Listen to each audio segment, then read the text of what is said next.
Mountain Brook basketball coach Bucky McMillan joined us to talk some hoops tonight. Thanks for being here with us. Now, there was some doubts that you guys were going to get back to the Final Four this year after going 2 state championships in a row.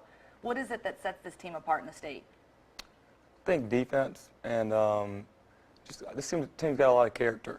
You know, probably not the most talented teams Mountain Brook has ever had, but just in terms of finding ways to win and be successful, you know, I rate this team up there with any of the teams we've had in terms of just their sheer will to win. And so looking at that, when you think about your other 2 championship teams, what sets these guys apart? What's different about them? I would just say the difference is, you know, our last 2 teams, we were just going to do what we're going to do regardless. And this team, you know, we may play a game and we may shoot a lot of threes. The next game, we may go inside every time. We may trap the whole game one time, and we may never trap. So I think this team, the difference would be that they have to be more adaptable to be successful, but they've done a great job of being adaptable. You guys have a big week coming up at the BJCC, taking on Theodore on Thursday. Got one of the top recruits in the state, Dazon Ingram, and him, an Alabama signee. What are the biggest challenges in facing that team? Well, first, you said it, Dazon Ingram. You know, he's the biggest challenge. I think he's has NBA ability. I mean, he is unbelievable. Going to the University of Alabama, I think that's a great signee for them. And I think that, you know, what's so good about Dazon is he can beat you with the scoring, but he can also beat you with his passing. And so, you know, when you play against a player like that, that's always a tough matchup because they're essentially playing with 2 coaches. You know, they got a good coach on the sideline and a good coach on the floor. So, you know, obviously containing him is going to be a big thing. But also, we don't want to lose sight of, you know, we're here because we're very good at the things we do. And I don't want to get too locked in on them that we forget about us and just do, you know, I tell our players, I always tell them do their job. And I just want our players to focus on doing their job in this game. And if we do that, I think we'll be fine. You guys are known for wearing teams down on your defense. Physicality and defense, why is that such a big part of your game plan? Numbers. You know, a lot of teams say, well, we'd love to play like you guys. A lot of other teams say they wouldn't. But I think the biggest thing is we have 12 guys on our team that can all step in there and are comfortable playing in the Civic Center. And so that's the biggest thing is that we got depth, and I'm confident that all of our players in the game can make big shots, can make big defensive stops, and I think you'll see that when we get down to the Civic Center here on Thursday. Okay, going back to your playing days, you're here now. What's this been like for you, this experience of taking this team now to possibly the 3rd state title? It's been awesome. You know, I'm from Mountain Brook, as you said, and, you know, the thing I really like to see is I love coaching the games. I love all that, but I love driving through Mountain Brook and seeing all these 3rd, 4th, 5th, and 6th graders wearing neon with a basketball in their hand, because I can remember that being me. And, you know, they're not growing up dreaming about maybe we could win the area championship. You know, I talk to them, and they're all talking about, Coach, when we play at the Civic Center and we play in the state championship, what's it going to be like? And that's a pretty cool thing, you know, and I think that Mountain Brook basketball is here to stay because of that, because all these young guys look up to these varsity players and say, well, that could be me at the Civic Center, and it can be, and it will be if they, you know, have that ambition. Let's put this into perspective a little bit. When you talk about 2 coaches like Gus Malzahn, Auburn head coach, and Ole Miss head coach Hugh Freeze, 2 guys that a decade ago were in your position coaching at the high school level, and now they're in the elite ranks coaching 2 of the top SEC teams, best teams in the country. Does that impress you? It's always impressive to me. I think that sometimes high school coaches can be, I'm not going to say underrated, because I think a lot of college coaches have great respect for high school coaches, because the one thing that high school coaches have to do, they have to adapt to their personnel every year. In college, you know, you can kind of recruit to your system, and in high school, it's about, you know, whatever you have to fit your system to what you have. And so guys that have come up through the high school ranks like Gus Malzahn, they had to do a lot of coaching. You know, sometimes in college they'll have coaches that are recruiters coaching basketball because they get to go get the players that they want.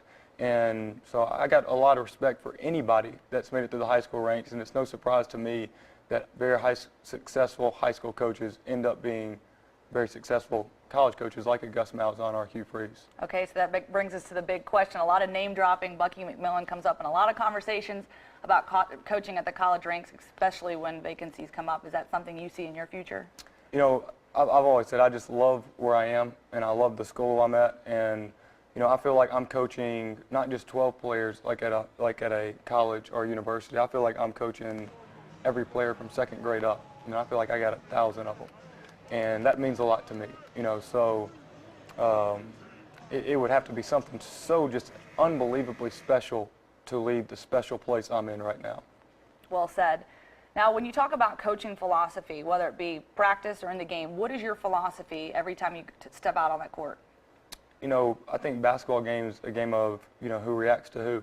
And, I don't want to, when we go play at the Civic Center or we go play, at regionals, I think we've been successful because we come out there and we're not going to be reacting. We're going to be acting.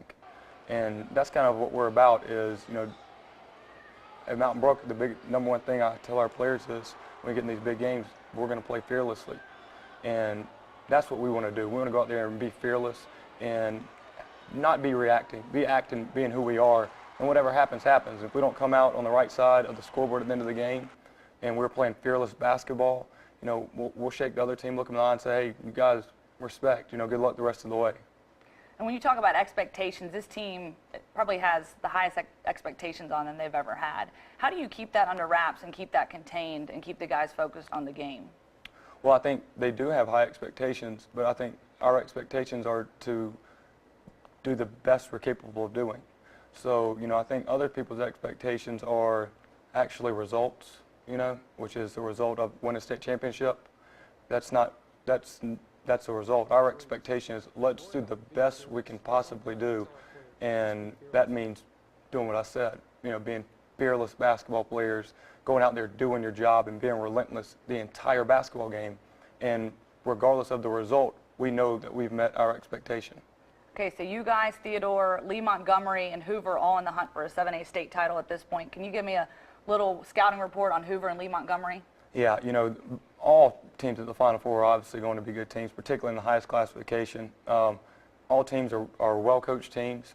Specifically with Hoover, we played them earlier this year. They beat us in overtime at their place, have a D1 player. They're just a tough team, very physical. Lee Montgomery is huge. They have a lot of size, a lot of athleticism, and that'll be a good matchup. It'll be a kind of a game of, with Lee and Hoover, who can kind of impose their will on the other one. But, those two teams, very credible teams, and look for good games in all the Final Four games, particularly the higher classifications. Your team has progressed throughout the season.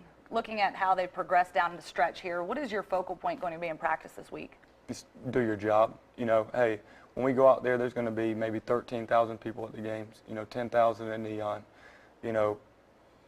Not one of those people have practiced in one of our practices. So when we go out there, we're playing for the 12 people in our locker room, and we represent everybody that's there, absolutely. But, there is no expectation on our players outside of our locker room. They don't have to sit there and worry about, well, what is everyone thinking if I miss this shot? The 12 people in the locker room will have your back regardless, and that's all they really need to worry about. How awesome is it to know you're going to have that place packed out with your fans? You guys have a pretty incredible fan base. Oh, it's unbelievable, and they have such a huge impact on a game. And I have such respect for our students and our whole community because it really feels like when we go down to the Civic Center, we're playing in these big games. It feels like we got an army, and everyone's fighting together, and it's a pretty cool thing. All right, we're going to wrap this thing up. I want you to take me into the locker room on Thursday when you sit your guys down, get ready to go out there and take the court. What's your message to the team? Message is, you 12 guys were here when we started spring training, and it's going to be about you 12 guys when we step on this floor.